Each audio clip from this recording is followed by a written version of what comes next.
G'day everyone and welcome back to the channel. Righto, this week we're on the Diamantina Developmental Road. We're punching our way west towards Eromanga. We're going to stop in Quilpie for a couple of nights. We want to do Anzac Day there, yes, and maybe go out and find an opal or two. That'd be good. I've heard Quilpie's a pretty nice town, so we're looking forward to going there. So what I reckon, you go away and get yourself a cold drink, get your feet up for about the next 20-30 minutes or so. You reckon that's long enough, Al? Plenty. Plenty of time, she reckons. It might go a little bit over time here, so don't get too concerned about that. Come and join us on the adventure as we go further west into the great outback of Queensland. Looking forward to it. Let's roll.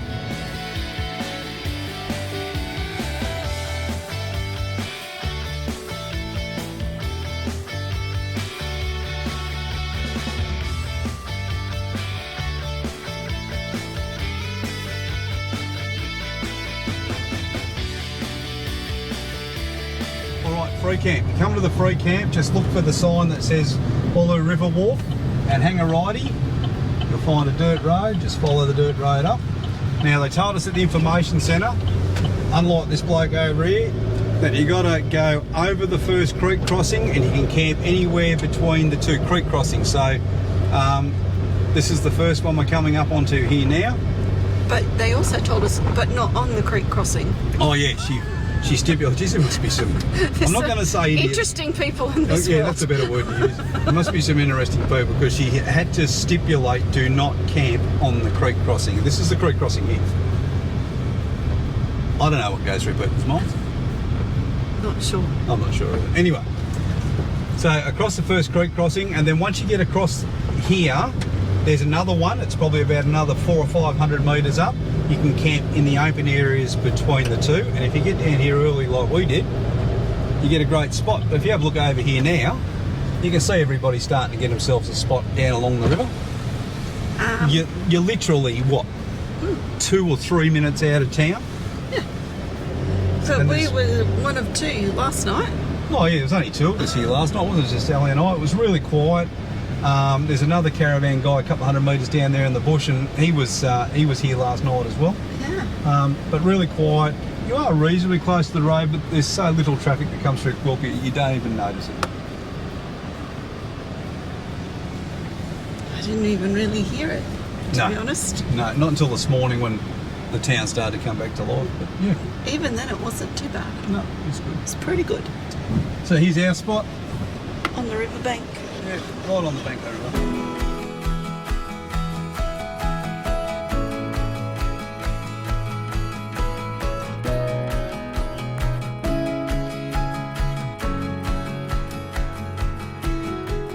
Well, Ellie and I have been out for a bit of a walk this morning. We thought we'd just go for a couple of hundred metres around our campsite, and we've come across the road from the free camp. And the free camp's directly across the road from where we're standing. In fact, you could almost see our caravan from where we are.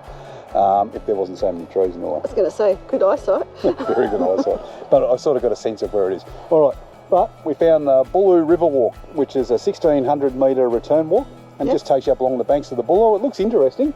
It shows you a lot of, it has a lot of talk, I suppose, about wildlife and different trees that are up here, some of the things the Aboriginals might have used or the local Aboriginals might have used in the past as far as medicines and those sorts of things. So it should be pretty interesting. Yes. And at the very least, we'll get a beautiful walk up along the Bulla River. We will.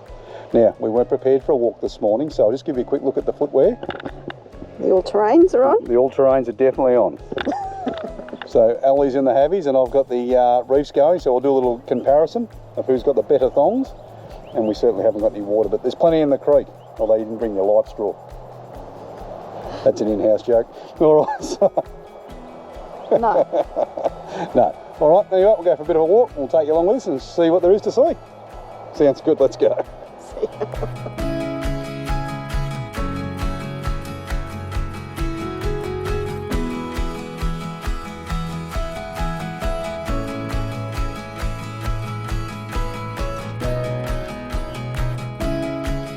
I don't know how the people at Quilpie organised this, but it just says look up. We looked up and the bloody eagle is right above us. That's unbelievable. Oh, there's two of them. Look, there's another one up there. I don't know if the GoPro will pick it up, but I'll tell you what, he was majestic. And that's the only time I'm using that word today.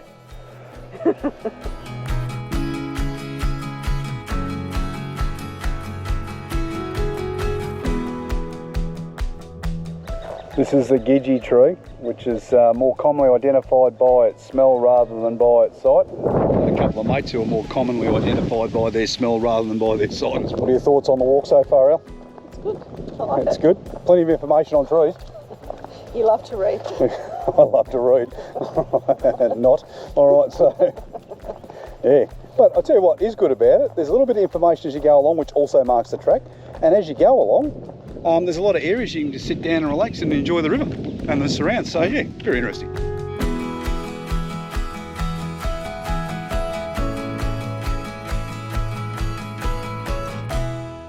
Well, I think I told you a few episodes back that from time to time we don't mind coming into the local cemetery and meeting a couple of the previous locals because it gives a little bit of history on the town. But I tell you what, we're at the Quilpie Cemetery today and some of the most interesting graves I think I've ever seen. Check this guy out. That's Jim Stevens, the legendary Jim Stevens. He must have been some sort of a character. And I'll show you another one down here. I just reckon he must have been a miner. He's got a shovel as his headstone, and it's probably the most uniquest thing I think I've ever seen as a headstone. Check this out.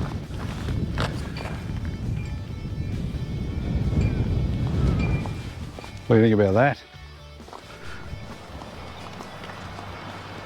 Here in Quilpie at St Finbarr's Church, they have a really unique altar. It's made out of opal. How cool is that?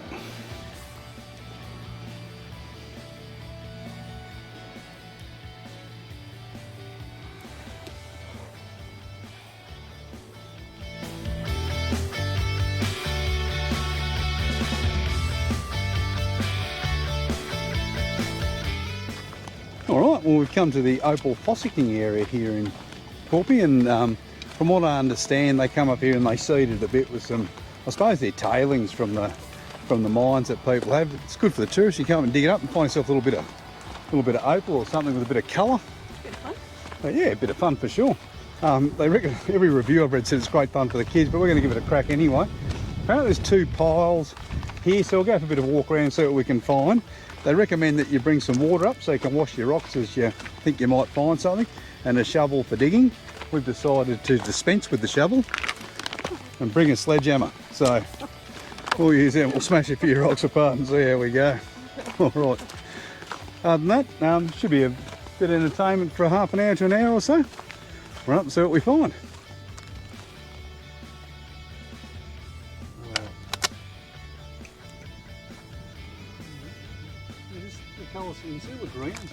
Okay, so we've been here about 2 minutes and we found a couple of rocks that are laying around the top that look like they've got like something blue or something in them, so I assume that's what we're looking for. We look for opal, but they reckon the way to do it is just to put a bit of water on it. So I'm going to grab a water bottle there, we'll pour a bit of water on one of these rocks and see what we get. Alright, I reckon, just looking at that, because it's bluish but it's not like opalish. So I think that's going to require some further surgery. You know what that means?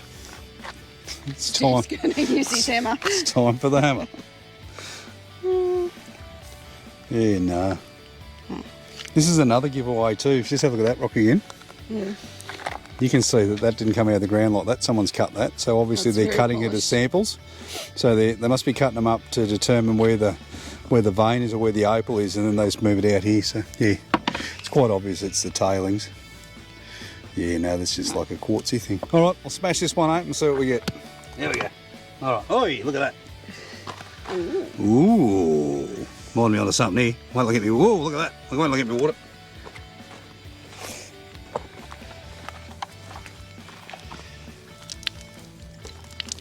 Oh, it's very whitish, isn't it?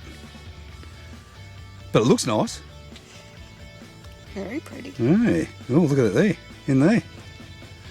Purpley colour. All right, we'll give it one piece of surgery just here.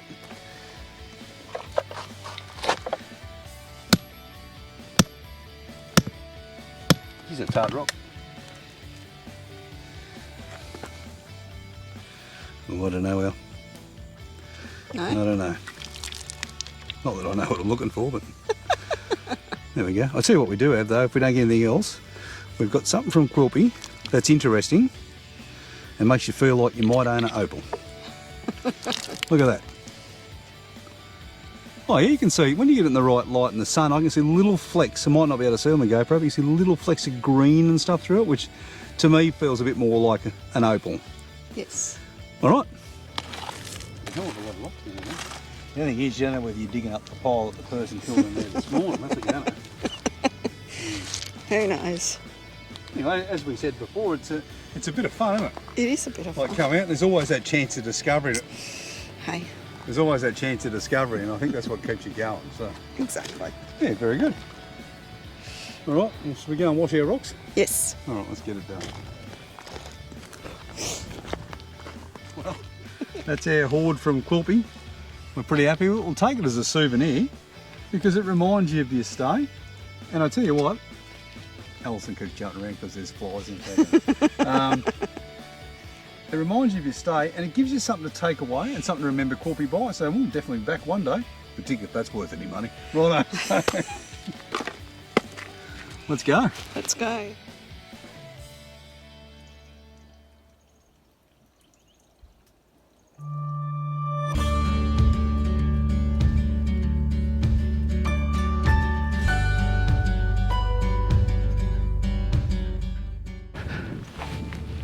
Okay, well, we've come down to Baldi Top here in Quilpie. It's about 7 k's out of town. It's a lookout to come and watch sunset from. It looks like it's going to be absolutely spectacular. Check this out.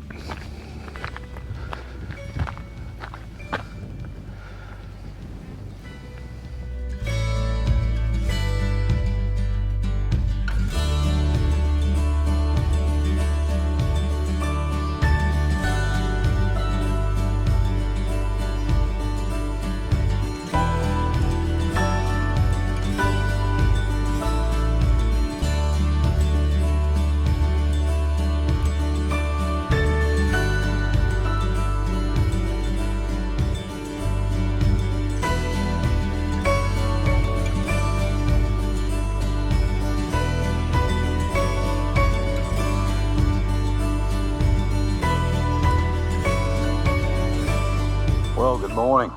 It's Anzac Day. Ellie and I got up nice and early this morning. We went to the dawn service in Quilpie. We didn't film anything in there because we just thought that'd be inappropriate. I'm just going to say that it was a beautiful service. If you ever get the chance to come out and experience an Anzac Day service here in the country, get out here and get it done. We're still out here on the banks of the Bulloo River, so I might just enjoy the sunrise and grab a cup of coffee and spend a little bit of time in reflection.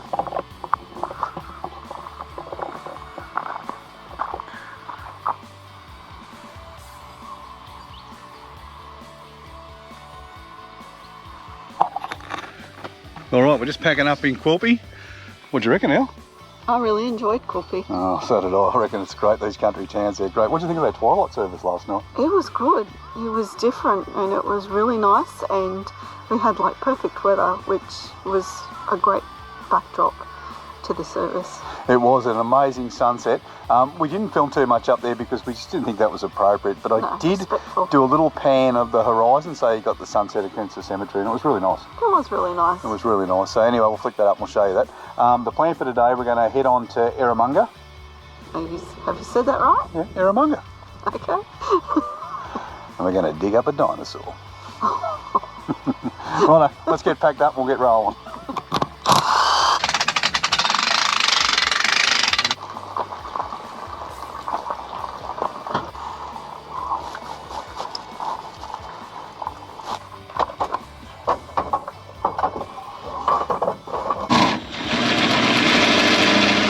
Okay, we've come up to the dump point in Quilpie and they've got a great warning here. Check this out. Last thing you want to do is drop that cap down there, I tell you.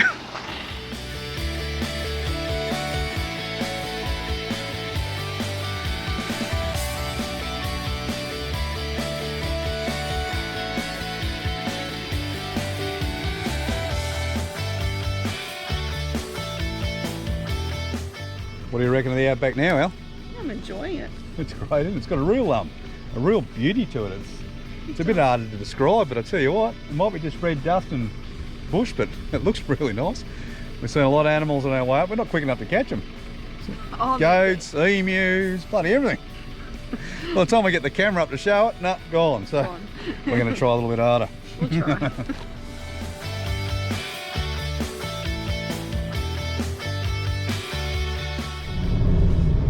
Okay, we showed you this a little while ago that we'd hooked our Starlink up onto the back of the caravan to have it on while we were driving, just to give you an idea how well it works.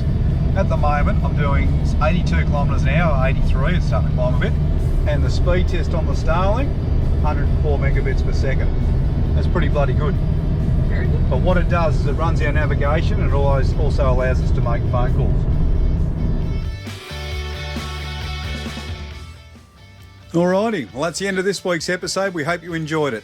Why not join us next week when we continue the natural sciences loop. We visit the towns of Eromanga, Thargomindah and Cunnamulla.